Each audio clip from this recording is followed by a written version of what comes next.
Young but wild.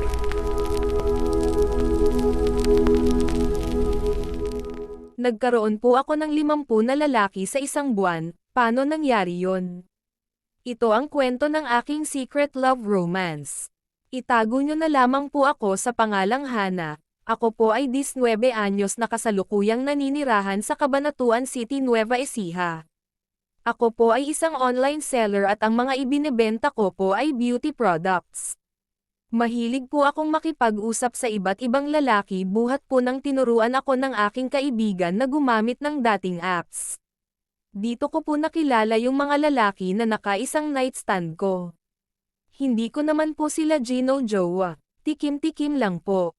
Ewan ko po ba kasi sa sarili ko mula po kasi nung nakatikim ako ay hinahanap-hanap ko na.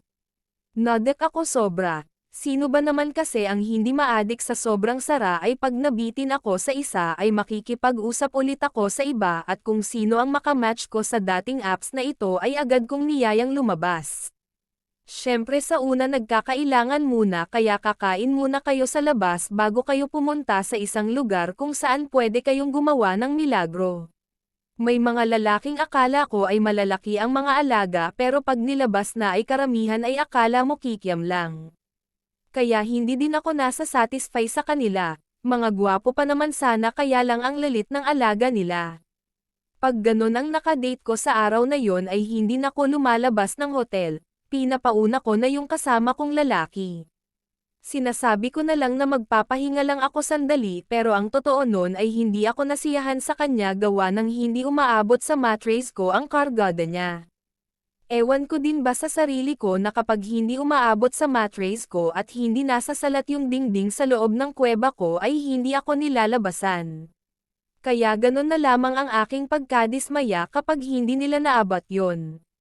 May pailan-ilan na nakakaabot sa dingding pero kadalasan hindi talaga.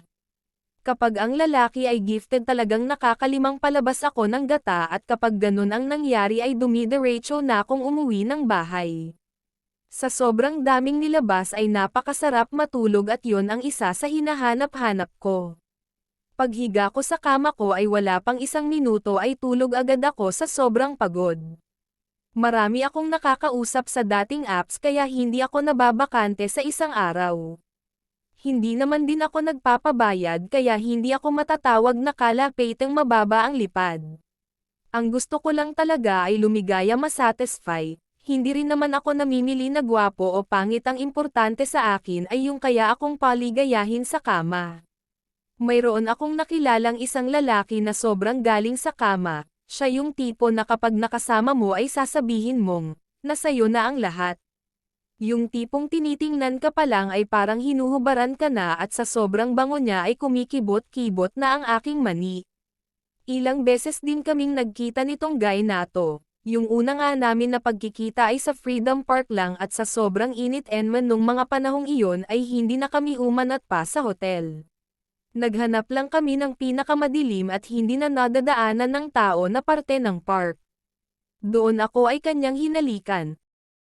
Abangan ang part 2.